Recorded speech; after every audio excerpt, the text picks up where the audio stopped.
A 2020 article authored by Joseph Fasagba and Chiedo Onwauko titled Legislative Turnover in a New Democracy, an insight from the Nigerian National Assembly 1999 to 2019, revealed that data from 5 election cycles show that most Nigerian federal legislators lose their re-election bids.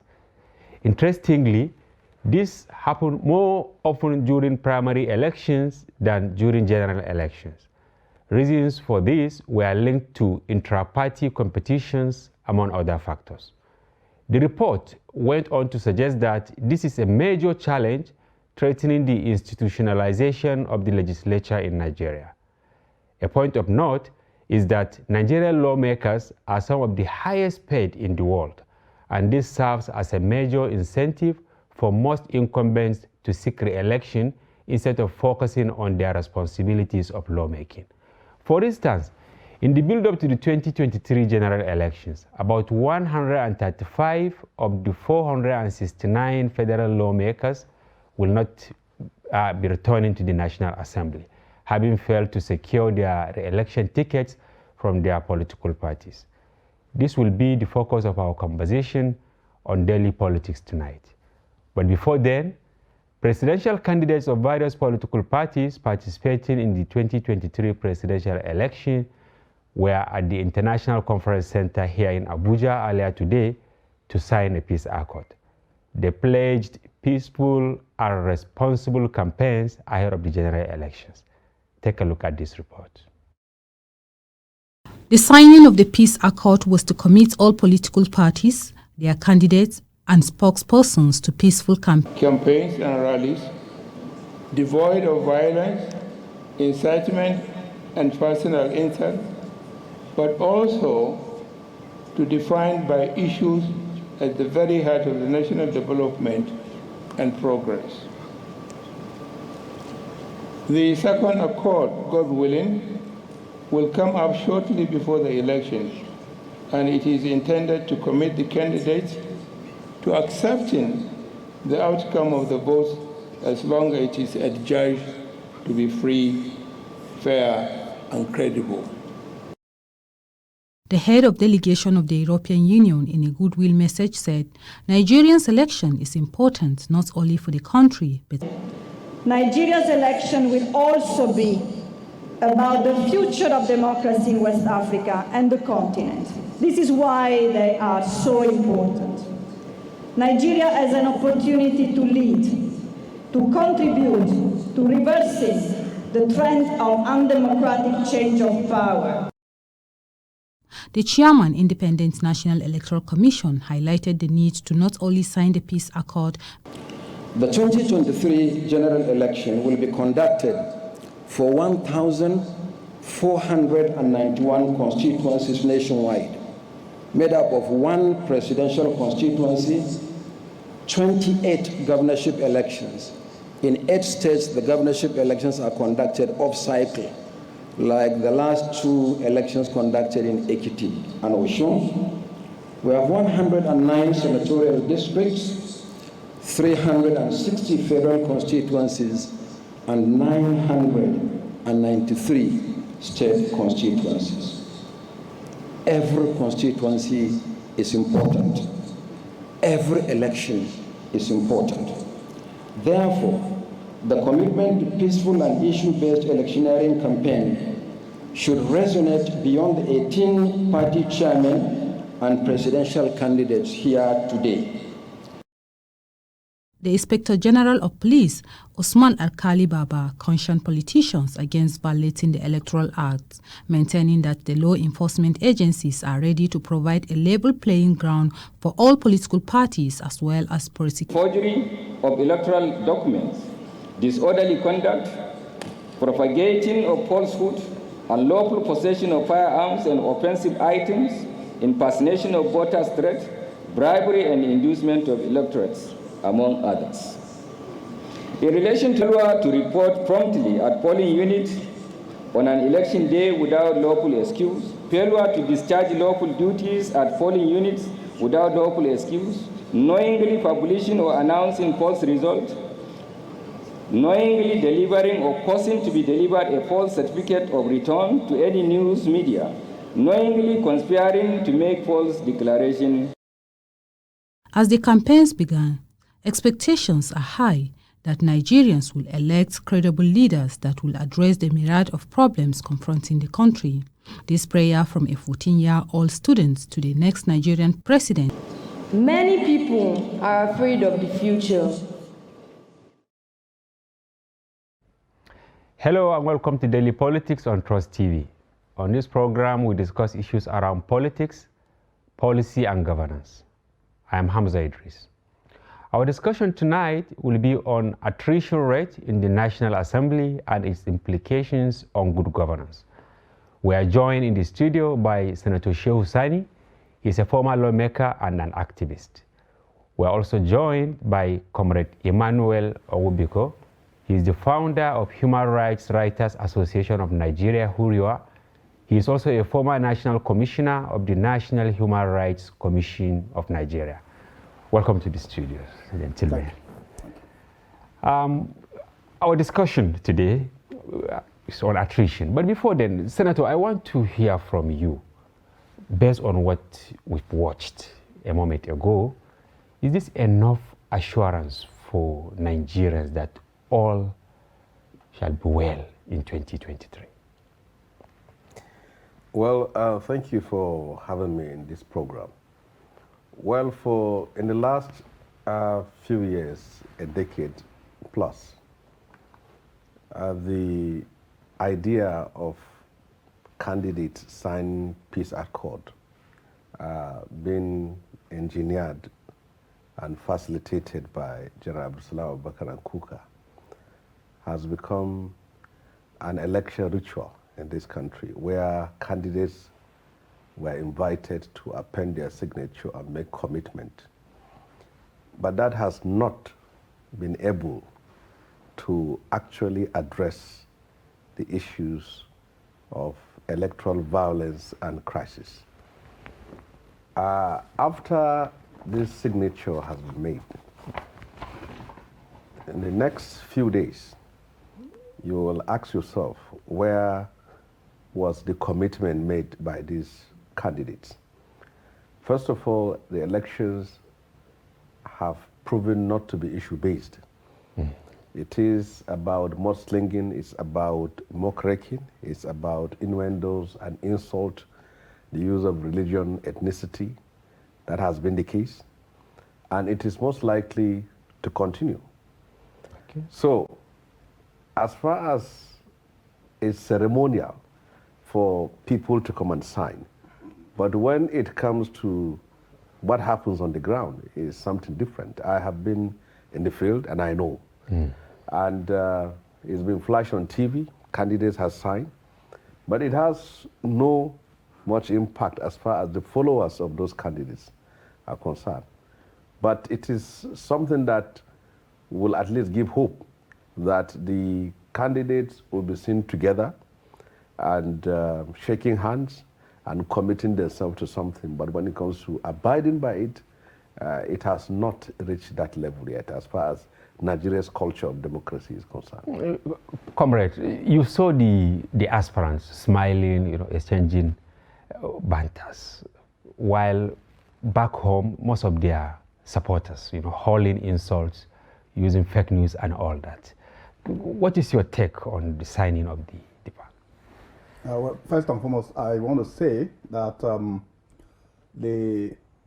the objective behind setting up such a platform is something that is quite commendable, and I think Nigeria should continue to work on that and try to perfect the imperfections.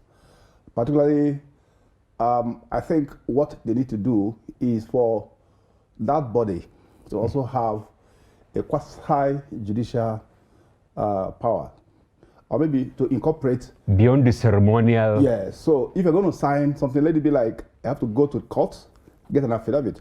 Let the candidates go to court, get an affidavit that if they are indicted or they're involved in such and so, if it is proven that their hands are involved in certain violence, that there has to be penalty You know, say, you know, what they just did is like, let me give you an example. I don't want to mention any religion, whether Christianity or this, but all of us go to places of worship.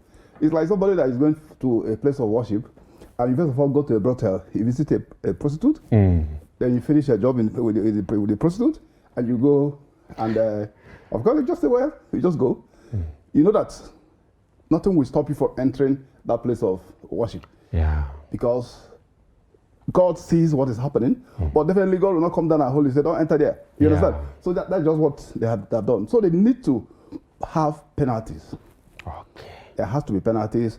And just like what my brother here said, the problem, for me, I think the problem is not even with the supporters. Okay. The problem is with the actors, the main actors themselves. Because if you are peace-loving, if you're a candidate that loves peace, that is passionate about service, he was in the Senate, but he wasn't ever linked to any activity that has to do with violence. Maybe because of his background as comrade, an activist. So it depends on who the candidate is. You know, if you have a candidate who decides to appoint, for instance, a spokesperson who will deliberately distort facts. You're a candidate, you want to be president of Nigeria, and you appoint a spokesperson who will go to the press and tell the press that Mr. A, who is also another candidate that is running against your own candidate, is going to tell Nigerians that they made an attempt on his life. So, what do you expect? The peaceful nature of the election will be determined by the peaceful composition of the candidates. Yeah. Comrade, he made mention of signing an affidavit that I'm going to conduct myself in line with all the etiquette of campaigns. Do you think this should also be extended to their manifestos? Because sometimes you see them going around making promises, and then at the end of the day, nothing comes out from it. Well, I think it's important for Nigerians to understand what this signing is all about. This signature and this event was organized by an NGO because it is Kuka Center, it's National Peace, whatever. An NGO invites presidential candidates to come and make commitment and also invite the IG and other persons. So what he is saying is that such kind of forum should be formalized and be backed by law, so that you will now be held responsible for what you have appended your signature on. So that is simple. And it is so because if you look at what is happening in Nigerian politics yesterday, today, and hopefully not tomorrow, it is the politics of the candidates that gives their followers the kind of mentality for which they conduct themselves. And if we are going to campaign and what we say in English is the same thing with what we say in our own tribal language when we are speaking to our audience, there will be peace. But if you will pick a typical candidate when he is speaking to his people in the language they understand. Which they understand, if you are going to translate that into English, you will see that there is a difference between what he says in his language and what he says in English language. When we are speaking in English, we are being very cautious that our audience are diverse and are global. And there are implications to every of the word, of the sentence, and of the paragraph of what we have uttered. So there will be, people are being careful. So in speaking English, they are nationalists, they are pacifists, they are unifiers, they are Nigerians, and they are also patriots, speaking English. But when it comes to speaking in the language which only your people understand, then that is where you will see the real color of the candidate. Beating drums of war. Yes.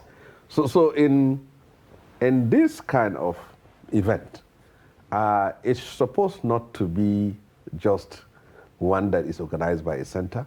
is supposed to be one that is organized by an agency, special agency of government, for which will be backed by the Ministry of Justice, and also so that everyone knows what he is getting into. But in the situation we are in today, already we are next to elections, so we can do this, but it should be taken cognizance of in the next 2027 election. This should not be done simply by a center or an NGO. It should be one that is formalized, and there are consequences for breaching, violating, or going against what you have actually put on paper. Yeah, thank you. Comrade, in a word, still on manifesto, because we suffered a lot based on the feelers we are getting from the electorate, on the promises they made. You share what Senator here said, and what will you say on also signing, apart from conducting peaceful election, what about delivering the promises they will make? No, it's very difficult to commit somebody to his statement. For instance, I've never been in executive arm of government, and now I want to be a governor. You understand? Well, I can tell the constituents, the electorate, that I'm going to build 20 hospitals. You understand? Supposing I get into office as a governor and I find out that the revenue profile of that state is not able to build 5 hospitals. So am I going to be held responsible for making a promise? So I think manifesto is different from this event that just took place. But Comrade, I think in other climes, because I saw it, I saw it in the US. Even in Britain. When especially in budgets, I'm trying to expand it now, if you say you capture something, you see them having almost 100%, 90%, 95% budget implementation. Meaning that at initial, they will rarely make promises that they cannot deliver. That is if already in government. You know, budget is about somebody who is already in the executive arm of government. I'm talking about an aspirant or a candidate for a But here, position. even the budget, you see 50%, 40%. You wanted to say something before we move on to... It's the law. But here, it's not even, they don't even see it as such, right? Let me intervene on this from the point of the legislature. Every year, every senator and every member of House of Reps has been allocated funds to execute constituency projects. And these are not physical cash that are being given to legislators. You will be told that you have 200 million and that submit the list of your projects within that envelope, right? Well, until now, there is no agency of government that goes to any constituency to find out whether all that I have promised to do, the boreholes, the roads, the hospitals, the schools, are actually being done. So there is an NGO that took it upon itself to go around the 36 local governments and take you up by your own commitment, by your own promises and projects which you have outlined, and then go and see whether you have actually done it. Now, it took about just some last 8 years for ICPC now to step in. But you look at it, you see the number of legislators we have in Nigeria. How many staffs of ICPC can go around, start checking whether projects has been done? For example, I'm from Kaduna Central now. And when I was in the National Assembly, I get calls from NGOs and that they say, we have a list of the projects which you have written, and we are going there to inspect them. And then they will go. But now, NGOs can only go if they have the resources to go around. So, and that too depends on donor. So if donor don't fund them to go looking for our projects, they will not get our projects. And for the ICPC, you look at the number of staffs they have. So if how many ICPC staffs will you send to Kaduna Central? If I say I have done 6 hospitals in Bindingwari, with the bandits there, can you go and check it? That is a problem. You can. There are places where you have to cross rivers. So they too now have to increase their budgets for monitoring the budgets of legislators. So you can see how things are. So promises and pledges made by politicians can only be verified, assessed, and certified by the constituents.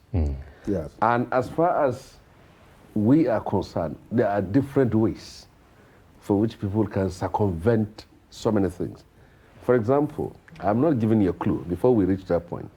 If I said I'm going to distribute 10 motorcycles, I can order for 10 motorcycles and then bring in 10 people, flash them on TV that they have collected, and then they will grant the interview, and I'll collect the motorcycles, give them back to the person I collected them, and then pay them to go. So let me not give you so much clue. But I can only tell you that it's the constituents and civil groups. Yeah. And civil groups can only act if they have the funding to do that. So that's why I don't know how to... Thank you very much. You can see we have seamlessly now moved to the issue of today, which is high attrition of lawmakers in the National Assembly. Maybe I should start with you, comrade. Why the attrition in the National Well, I think the major factor is the all-powerful governors, the influence of the governors in controlling the party. Most states, the governors dictate who goes for Senate, who goes for House of Rep. I'll give you an example in my state. The other time, some community leaders went to visit the governor. I'm from Imo State. Can you imagine that some people who, I don't even know whether they even know where the community, where the candidate is supposed to be a senator for, went to thank the governor for making their son the candidate of their party. Should it be the responsibility of the governor to appoint a candidate to represent a senatorial zone? So I think the reason why you don't have too many senators or House of Rep members winning elections consistently is definitely a problem of party control, party structure, problem of dictatorship on the part of the governors, basically. And I also think that good enough efforts were not made by even the sitting legislators to also ensure that they actually represent the interests of their constituents. For instance, I don't think most Nigerians know who their senators are. I am from Okigwe Senatorial Zone. I can tell you that so many of our people have never set their eyes on who the senator is. You understand? You have a senator or you have a House of Rep member who ought to have a constituency office. There's nothing like that. Most of these senators all across the country do not have operational constituency offices. Let me tell you, there was a time I went on a vacation to a part of England, very far away, Southend-on-Sea, or a very remote part of England, far from London. I went to visit a friend. You know, I was in a friend's house. We got a knock on the door. We came out. Do you know who was knocking on the door? No. The parliamentarian representing that district. Yeah, I'm talking about Westminster parliamentarian. It's like the real lawmakers of England. He came, that he wanted to find out how the guy, because the guy is a citizen, he lives there, of course. He said he wanted to find out the welfare. You know, that this project, this initiative that was supposed to do whatever. I was so impressed. Senator, you are witness, because from an activist you moved to the upper chamber of the National Assembly in 2015, but 2019 you were unable to go back. He made mention that some legislators don't really assert their responsibility. Do you agree with that? Well, I will answer your question in this way. First of all, it's important to enlighten the public on what they see but they don't know. Naturally and normally, all senators and members of House of Reps were elected into office. But what you see is different from what is behind the scene. There are people who came to the Senate because they could not be governors. There are people who came to the Senate because the position was zoned to the area. There are people who came to the Senate because they are there to occupy the seat before the governor of the state finishes his term and then take over. They are like placeholders. Yes. There are people who came to the Senate because there is one man that is so capable and may outshine the governor, so it's better to bring the one that will not outshine the governor. There are people who come to the Senate because they were loved and elected by their own people. There are people who come to the Senate because they will not be able to stand up and speak and bring a lot of issues to the governor of the state. So what you see, there are things behind the scene. There are people who come to the Senate because there is a godfather behind them. But now, you will be able to locate every senator where he belongs in this category. But from the outside, you will not be able to know. It is the politics of what happens in the state and what happens within the constituency. Now, let me tell you, just like Comrade Nwobiko said, the turnover of legislators is simply been the handwork of the state governors. Because the state governors own the party. Party structures, they say they are the leaders of the party. So a system where a chairman of a political party in a state is subservient to a state governor. It's an essay. So almost whoever you see becomes a member of state assembly, a member of House of Reps, a senator, must be even local government chairman. Yes, must be on the good books of the senator, of the governor. And if you are in his good book in this season, and you go to the Senate, so a lot of became outspoken like you. Yes, and you have problem. For example, let me give you a typical example in Kogi State. Senator Smart Ademi. I was with him last week. He replaced Senator Dino, right? Yes. Now, he couldn't go back in 2023. So it means that he was in good terms with the governor in 2019, but something happened. Were you in good terms with El-Rufai in 2015? Well, let me tell you the history of it. Yes. Is that in 2015, El-Rufai was not a governor, and I was not a senator, so he does not have any power in terms of stopping me. For the fact that he too wasn't sure whether he's going to be a governor or not. You need executive power. It was survival of the fittest. Yes. you need executive power for you to be able to stop a senator or member of House of Reps. So both of us were on the ground in 2015. He was not sure he would be a governor.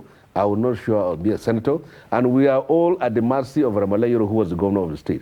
So having the fact that he became a governor, that I became a senator, so he has more levers now to expand and say, okay, now you will not go for the second term because you are expected to behave in a certain way. If you want to return back, everyone knows it. Nobody is ignorant about it. If you go to the National Assembly and you are interested in a second term, then you must do everything your governor says you should do, say everything you say, in fact, become subservient and like a slave, and then you come back. If you don't do that, you know you're not going to come back. The only thing that will make you not to come back, even if you are subservient, is when the governor wants to replace you, he wants to be a senator too.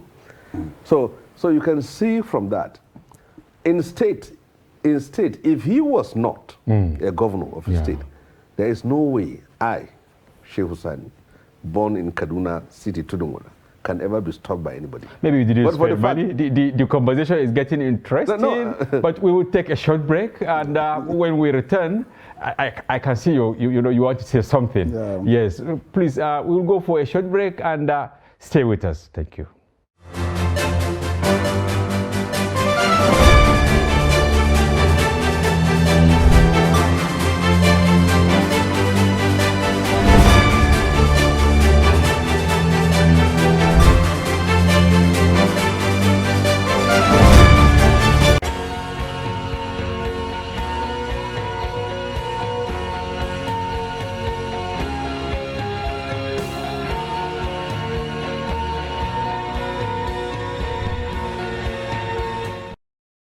Welcome back. If you are just joining us, this is Daily Politics on Trust TV. Remember, you can follow the conversation on our various social platforms on Facebook, Instagram, and watch us live on YouTube.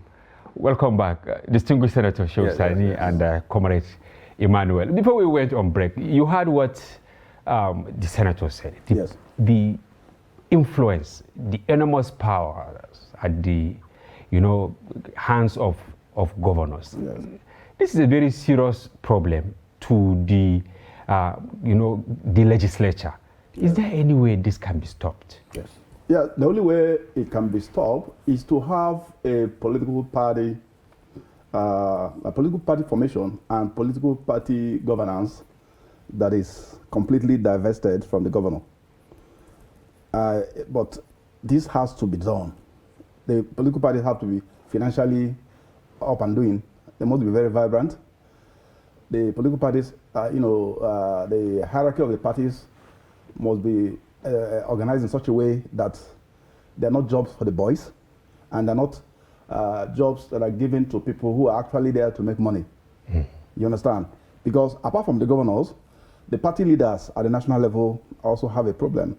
Most times they collect bribes from, godfathers, candidates, and the rest of them. Because if the governor wants a certain candidate to be a senator, and the people who run the party at the national level, if they don't want the person, there has to be an agreement. There has to be a meeting point, and most times it's money that talks.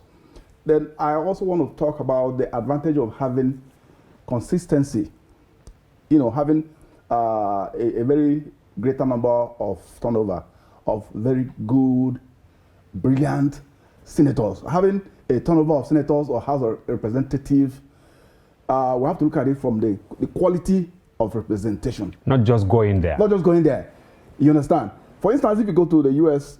Congress, I don't think there is any serving senator, maybe very few, that is just serving for the first time. It's very few to find a senator in the U.S. who is just going there, except maybe the person that has been sitting, that is representing that constituency has decided that, oh, I'm just tired. I think it wasn't Dick Cheney or who that was in the Senate. The man that ran for president, he was there for up to 20-something years. If you go to Britain, you see the parliamentarians, they go over and over and over and over again, but they don't just win election because they must be there. They win elections because they represent the interests of their constituents. So, first, the problem has to be the governors, the governance of how the parties are actually governed. Let me give you something that is quite embarrassing. In my state, Imo State, it looks like all the members of the APC that won election to the State House of Assembly in 2019, it looks like all of them are going to be speaker before the end of their tenure. Yeah, because we have four so far. Five of them. Oh, yeah. Yes. The fifth one, I think either the fourth or the fifth one. You understand? Yeah, so the reason I'm talking about under the incumbent government. Exactly. Executive interference. Executive interference is the issue. And if we want to have a very solid democracy, constitutional democracy, you must have checks and balances, separation of powers. What is separation of powers? Distinguish, you had cause to change political party because you realized that the governor in your state was not interested in you going back. But notwithstanding, you are unable to come back. Don't you think even the electorate have to share blame of the excesses of the governors? Now let me tell you this. You see, governors give themselves so much power and importance. And when they are on the saddle of power, they control the levers of power, they will be so intoxicated with power that they can do and undo. But the moment their tenure elapses and either the opposition party wins or their own stooge wins, you will see that they become subservient to that governor. They will try to fight in order to either control that governor or assert themselves. And then you see them getting into trouble. Goje was a governor of a state, and he was responsible for the governor of the Gombe state came into office. But see what happened later. Yeah. Kwankwaso and Ganduje, you see what happened. Yerima Bakura and Shinkafi, you see what happened. So it's only in Borno that we didn't see things like this doesn't happen. I wonder the magic they use in Yobe and maybe we should invite them to explain. Yes, I think they should be able to help other states with their own magic of things they do. So in most cases, they create a monster that they cannot control later. That is why you will see that the moment they are out of office, it becomes impossible for them to contest election and win.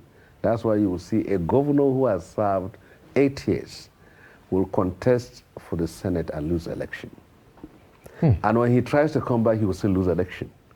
Once he is not in the good books of the person who is the governor of that very state. Now, how can we address this problem? You see, we have discovered the formula for addressing this problem, but later was sabotaged. What was that formula? Direct primary elections. You see, when this 9th Senate, having foreseen that many of the senators are not going to come back, and as such, they make it clear that primaries should be direct.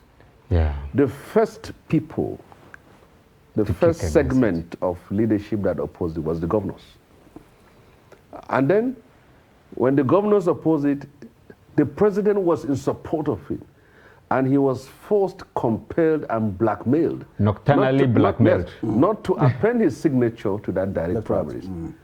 And then a compromise was reached that there can be direct, there can be indirect, and there can be consensus. Nobody took direct.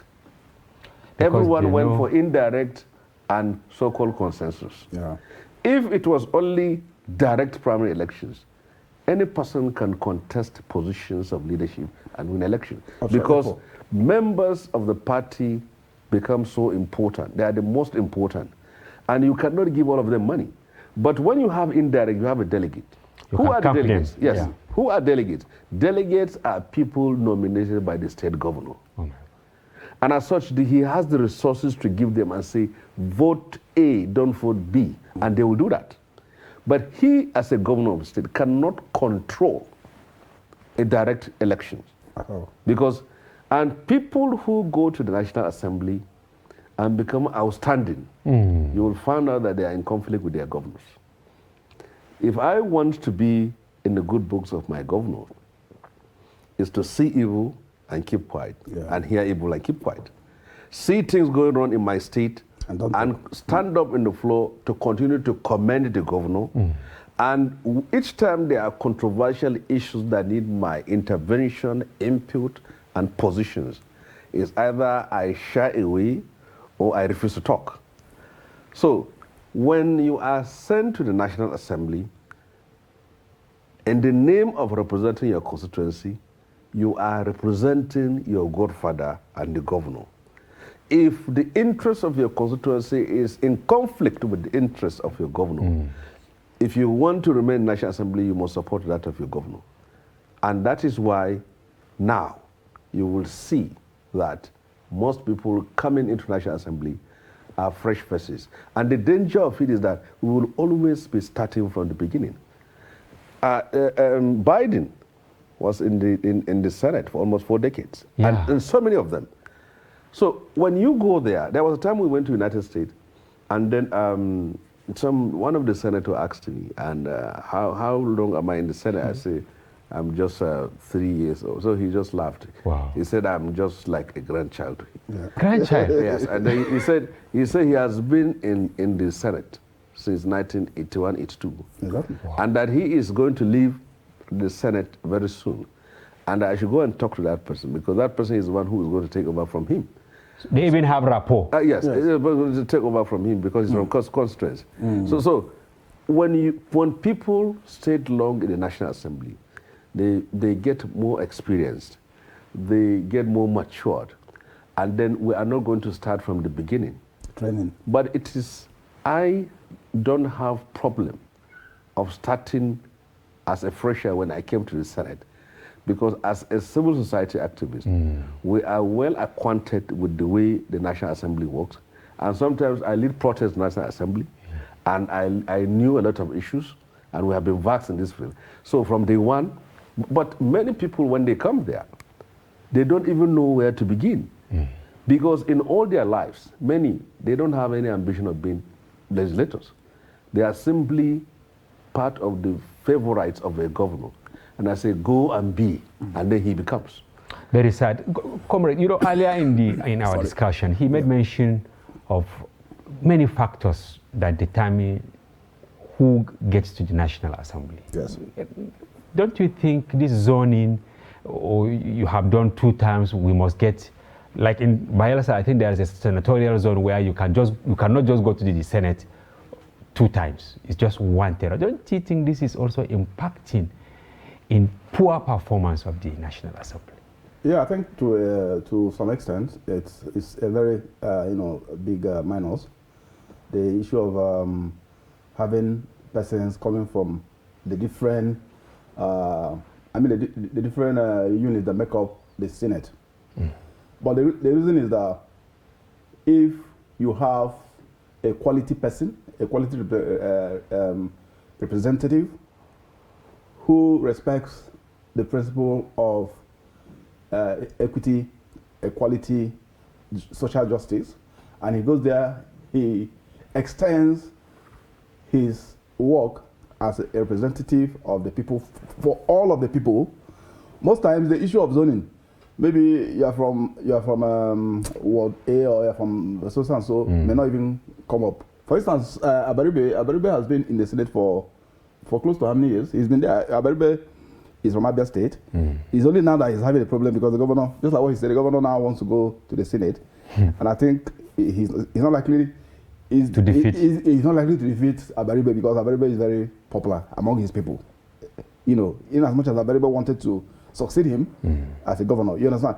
So when you serve the people, when you serve the interests of the people, sometimes the issue of zoning may not come. They will allow you to just keep going. There are a lot of House of Rep members, a lot of senators that have continued to represent their respective constituencies without having any controversy around the issue of zoning. But zoning is actually a factor. And it's a Nigerian factor. It's a Nigerian factor. Yeah. Nigerian factor, you know. Yeah. Distinguished, 23 years into the present dispensation, but many legislators don't even understand their role. You've been there. You've seen it.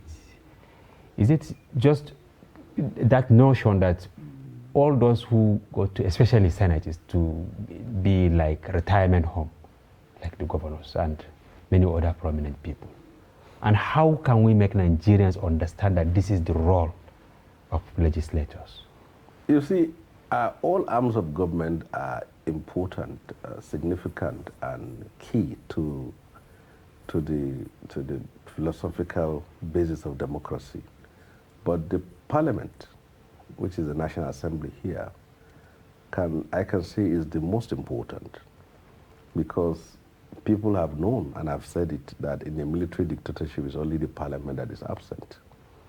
Now, its independence and sacrosanctity is what secures the democracy itself and ensures the thriving of the rule of law and constitutional governance. If you have a president, those who designed democracy knew that there's a tendency of a president thinking like Caesar. He wants to be an emperor. And then in order to checkmate, then you have a National Assembly that performs oversight function, that also ensures that laws are being made for the good governance of the country. How does this impact in our society, in this kind of democracy we have? Well, it's simple. If we want a National Assembly made of men of principle, of conscience, and one that will be of the kind of quality that we deserve, then it all begins from the way parties conduct their internal affairs. as long as political parties in the states are controlled by the governors, this turnover of senators, reps will continue. As long as we continue to keep the delegate system, the indirect primary election, this turnover is going to continue. But at a certain time, when our democracy reaches a point where people have become conscious and awakened and are ready to elect a primary school teacher as a senator rather than a body bag, and are ready to elect a good lady who has been helpful to everybody rather than a money bag, we will now have a democracy that will. But so far, this turnover, and the danger of it, each time you have this turnover, everything begins from yes, and this is zero. where I want to throw this question. I don't know who among you will answer it. Where did we got this formula that at the end of every legislative session, when new people come, they have to start everything all over? After look at constitution review. Before you move that, Okay. when you come to National Assembly, they don't have knowledge of even what an order paper is. Yeah. They don't know how to raise motions. They don't know how to raise point of order. They don't know the parliamentary procedure. So you took like a whole year. So many of them, when they come in afresh, they almost spend a year or two trying to understand what is there. Some of them are even finding it difficult to stand on the floor and express themselves in English language. So when you have that, and some of them, I told you that how you found yourself in the National Assembly, how you were elected. The circumstances. Yeah, naturally becomes the reason for which you are there. And then it will show in your conduct as it is. All that people know about senators, is that it's a place where you are giving running costs, you are giving money for constituency allowance, and then constituency projects. This is all they know about them. And even people who visit the National Assembly, those who come to them, 9 out of 10 bring out their own personal problem. So you almost see they don't even know the difference between a legislature and executive arm of government. Very sad. Yes. Comrade, how do we get it right? Well, how we get it right? Especially in respect to maybe carrying forward, some important, bills and all that. If they were in second reading at the end of the, previous legislature, how do we just complete it so that we go forward? I think there was a solution that was introduced where a kind of a house rule permitting that if there are very important bills that were supposed to have been passed, during a particular session, that it can also continue, kick off in the next. I think they have resolved that particular problem. But what bothers me so much is this frequent amendment of the Constitution. It's that particular process is making this country look like a banana republic. If you look at a country like the US, if you ask any political scientist, when was the last time the Americans altered any section of their constitution? Maybe a lot of people were not even born when they did the last amendment. Yeah. Well, it looks like every time we have a newborn baby in Nigeria, we are amending the constitution. Which is very sad. It's very sad, and not just that it is sad, it is taking up a lot of resources. Counterproductive. It's counterproductive. Yeah.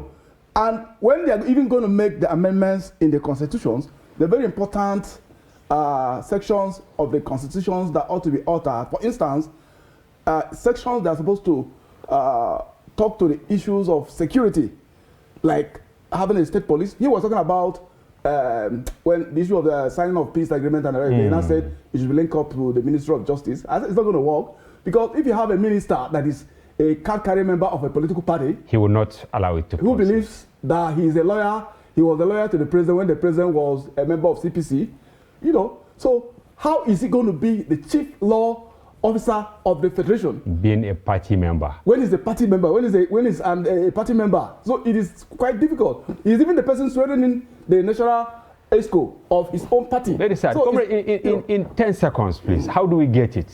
In 10 seconds.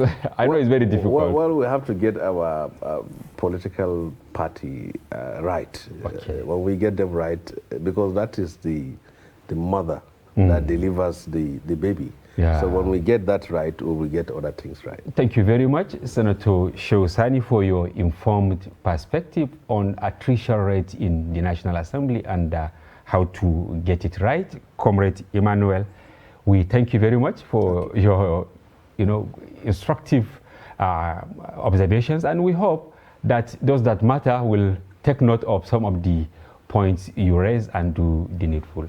Viewers, this is where we come to the end of today's program, and we thank you for watching, and do join us again for another edition of the program. I'm Hamza Idris.